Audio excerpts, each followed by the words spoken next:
Olá, gente, tudo bem? Eu sou a Gabriela Cabral e hoje nós vamos fazer mais uma resenha aqui no canal.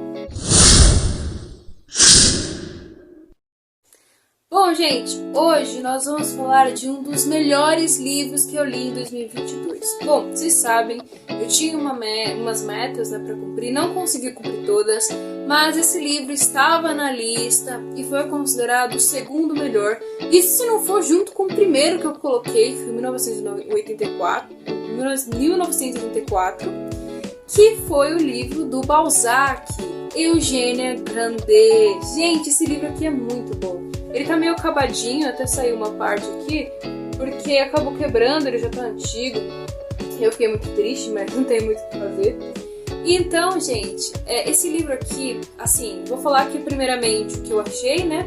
Depois vou fazer uma sinopse e vou analisando as partes desse livro incrível. Bom, gente, é o seguinte, eu amei esse livro. Ele é perfeito, profundo. Nossa, gente, esse livro sim me envolveu. Ao contrário do outro, nossa, eu fiquei assim fascinada. Esse autor é incrível, consegue se aprofundar em várias questões. Eu amei demais, perfeita, escrita impecável, sabe? Não sei se vocês sabem, mas o Balzac ele tem toda uma comédia humana, onde ele realmente faz uma paráfrase da Divina Comédia do Dante. Então é muito bom. Ele tem um mundo balzaquiano, onde apesar de cada obra ser individual, às vezes tem personagem que aparece numa obra do outro, e aí uma das metas da minha vida é conseguir ler toda a comédia humana. Olha, perfeito. Então aqui, vamos fazer uma breve sinopse para saber do que se trata esse livro. E aí, conforme eu for passando a história, né, o livro, vocês vão ver que vai rolando aí as análises, né? Quero falar aqui que eu analisei a partir, claro, graças a Deus, dos meus próprios conhecimentos, mas conjuntamente com os conhecimentos do nosso amado professor José Munir Nasser. Ele era perfeito e infelizmente eu não pude encontrá-lo, mas ele deixou um legado incrível na nossa literatura. Bom, gente, então nós estamos aqui falando de um livro que tem como foco uma família, que tem o Sr. Grandet, o Philips Grandet, que é o pai, a Senhora Grandet, que é a mãe, não fala o nome dela, e nós temos também a Eugênia Grandet, que é a filha. E colateral a eles nós temos o Carlos Grandet, que é o sobrinho, tá bom? Então nessa família aí nós temos, eu já quero aqui falar de alguns aspectos, que é o Sr. Grandet. A principal nós sabemos, né? Se a Eugênia Grandet tá no título, ela tem alguma coisa de muito especial. Mas o Sr. Grandet, ele era um homem extremamente avarento. O Deus dele era o dinheiro. Nós podemos ver que ele amava tanto mais o dinheiro do que a família pelo estado que ele deixou a sua casa. Nós vamos ver aqui que ele racionava alimento, que as escadas eram de péssima qualidade, que a casa parecia velha mesmo. Inclusive, quando nós tivemos um fato onde o Carlos acaba aparecendo em cena, né, no aniversário da Eugênia de 23 anos, ele acaba vindo para casa do tio por conta de uma falência que teve, né, do seu pai, que acabou falindo e se matando também, e enviou o filho para casa do seu irmão para que ele possa ir para as Índias, e o tio deu uma ajudinha, uma base para ele poder ir, né? Então, nesse sentido, ele mesmo nas análises, quando ele chega na casa, ele vê, nossa, eu pensei que meu tio era mais rico, porque a casa estava em péssimas condições, porque ele não se importava com a família. O Deus dele era o dinheiro. E é interessante que o José Munir Nasser vai falar que ele era um homem muito sortudo e muito oportunista. Ele, de todas as maneiras, conseguia ganhar dinheiro de uma forma muito rápida, o que demonstrava que ele era realmente um personagem faustiano, né? Porque não é exatamente a palavra que ele falou, mas era algo relacionado a Fausto. Isso porque ele deu a sua vida pelo dinheiro, certo? Ou melhor, trocou a sua alma com o diabo. Mas nós sabemos que antes disso, de ele oficializar esse pacto, ele já tinha entregado sua vida pro dinheiro. Já tinha. Porque sempre, isso aqui é uma reflexão muito profunda, tudo aquilo que rouba a nossa vida, rouba nosso tempo, rouba nossa atenção, tem todo o nossa ação, nossa dedicação, é o nosso Deus. E esse era o Deus Mamon de Grandet, era o dinheiro. Ele dava tudo pelo dinheiro, tudo mais ainda que pelo dinheiro, não pelo gasto do dinheiro, ao contrário de Carlos, que era exatamente assim, mas pela acumulação do dinheiro, porque ele era divino para ele. Carlos já era um que gastava muito, gastador. Então, para ele, todo o dinheiro que vinha para ele, ele gastava com tudo. Então, ele era exatamente o contrário. E aí, o José Manuel Nasser vai classificar esses dois como matéria, porque eles só vivem no terreno, só vivem no material, só se importam com o que tem aqui. E a Eugênia, gente, ela era completamente diferente do pai, entende? Num certo momento, e aqui eu quero explicitar, que é interessante nós falarmos que o Sr. Grandet sempre dava moedinhas para Eugênia para poder ensiná-la a ser a futura, para poder ensiná-la a ser avarenta também como ele, porque ele não se importava, não amava a Eugênia por ela ser sua filha, mas a amava porque ela era sua herdeira. Então ele sempre tentava ensiná-la a ser como ele é, cuidadoso com dinheiro, né? Cuidadoso é uma palavra muito eufêmica para falar o que ele é. Mas ela acabou dando essas moedas então pro Carlos, que o pai tinha dado, mostrando que ela não estava nem aí para dinheiro. E o Monir vai falar que essa atitude mostra, não só essa atitude, mas várias, que a Eugênia, ela realmente representa o espiritual, porque ela não se importa com o que é terreno. Na verdade, ela consegue enxergar o que realmente é essencial na Terra. Ela sabe escolher e gerir a vida de forma equilibrada, apesar de ser tão jovem.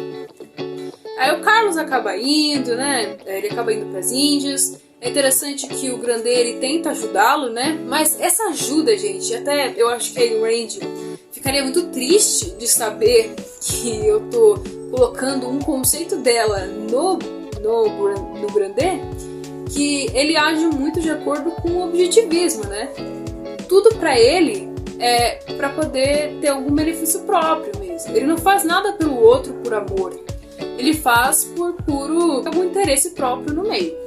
Então ele acabou ajudando com relação à falência, também porque iria acabar com o nome da família, né? Então ele acabou ajudando a recuperar a falência pro menino.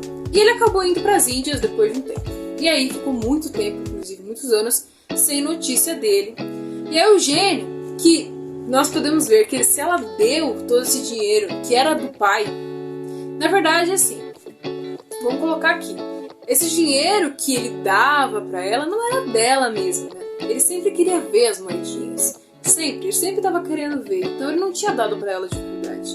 Então todo esse dinheiro que ela deu para ele foi uma prova de amor. Então ela estava apaixonada por ele, ela se apaixonou mesmo pelo Carlos. E ele também se entrelaçou com ela, então ela acabou prometendo a si mesma que jamais iria se entregar para outro homem, entende? Algo interior mesmo. Então, depois de um tempo, o Grandet acaba descobrindo que ela deu o dinheiro para alguém e trancou essa menina no quarto, castigou-a só para comer pão e beber água. E isso fez com que a mãe adoecesse. E é interessante que o professor vai analisar que essa adoecer da mãe, inclusive a morte dela, representa, porque ela vai falecer, representa a própria resistência da matéria, do material, que exige um sacrifício para o seu Deus.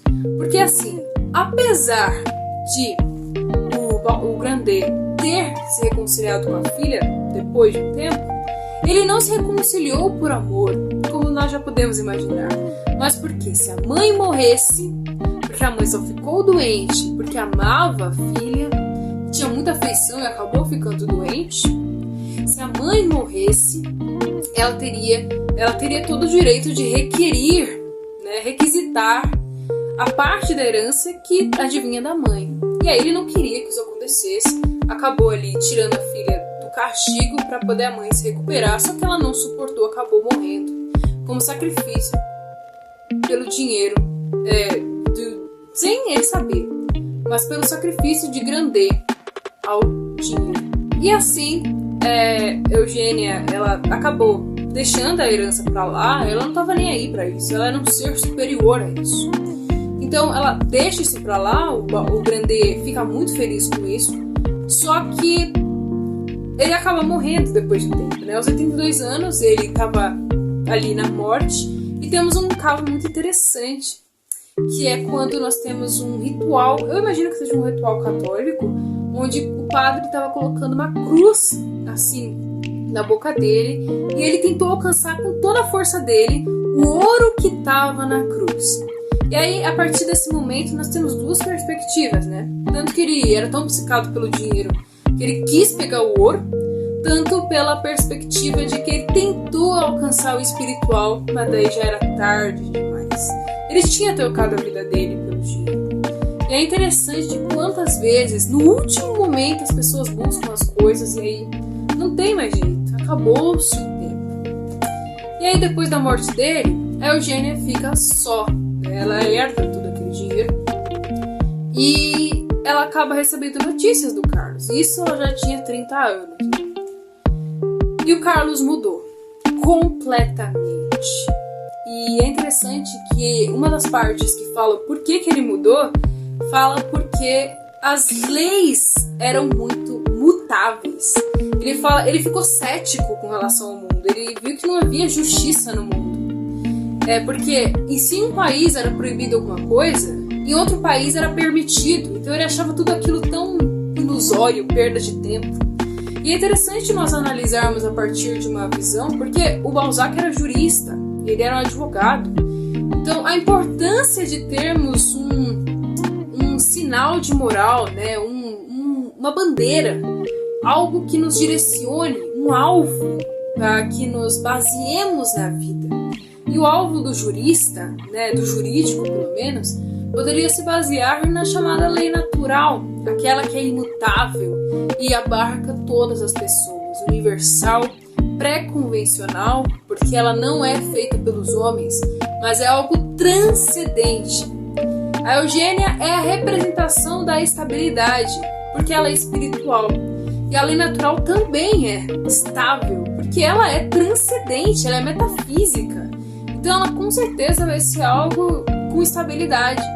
E é isso que o mundo precisa para conseguir se colocar nos eixos. Ele precisa de equilíbrio.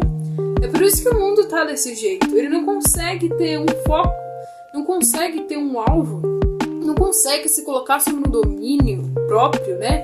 Sobre um certo equilíbrio. Então o alvo, o grande alvo, não estou falando que a positivação da lei é ruim. Nós temos aí códigos, leis impostas por pessoas com um poder de colocar as leis, né? Pessoas legítimas a isso. Não estou falando que é errado nós impormos leis aos homens, mas que as leis deviam ser baseadas em alguma moral estável. E aí, nós sabemos, o Carlos, ele não sei se ele se corrompeu, porque o Carlos, ele representa a matéria, como eu disse, né? Ele já era corrompido, tanto que ele fala para Eugênia que ela não conseguiria viver em Paris, porque lá é muita modernidade, muita carnalidade. Então ele realmente se afunda no poço e, como diz a palavra lá em Salmos, é um abismo de outro abismo. Então o abismo dele abriu completamente. E então ele acaba vivendo uma vida totalmente corrupta, uma vida promíscua mesmo. E ele tá muito atrás dos títulos e acaba ficando com uma outra mulher. Então ele esqueceu de Eugênia completamente. E Eugênia, quando soube disso, ela ficou bastante triste, claro. Mas ela acabou escolhendo se casar com outro homem. Ela fez uma escolha racional, né? Porque como ela é espiritual, então ela não vai pensar pela emoção, ela vai ser equilibrada. Só que nesse casamento foi mais por convenção mesmo, porque um dos tratados, né, uma das cláusulas do contrato era que eles não poderiam ter nenhuma forma de intimidade, já que ela havia prometido que só a daria para um Então, depois de um tempo, o marido acaba aceitando, porque ele só queria saber do dinheiro dela. E ele acaba falecendo e ela fica sozinha no mundo. Então aí, eu quero analisar aqui para vocês os 3 tipos de vida de acordo com o Aristóteles, né? E aí nós temos os 3 tipos de vida, que representam os nossos 3 principais ali do nosso livro. Nós temos a primeira tipo de vida é aquele que dá a vida pelos meios de produção, vamos dizer assim. Tudo a vida dele é por aquilo que ele faz. E o que é isso? É o próprio Senhor Grandet. Ele deu a vida dele pelo dinheiro. E o Aristóteles vai falar que esse tipo de vida é uma forma ilegítima de se viver. Não é humano isso. Isso é realmente algo... Eu posso colocar essa palavra, né? Maligno. Já o Carlos, ele seria aquela vida pelos prazeres, porque é uma vida realmente muito animal, porque ele vive pelos instintos dele, pelo que ele quer, pelo que ele deseja, ele não olha de forma racional.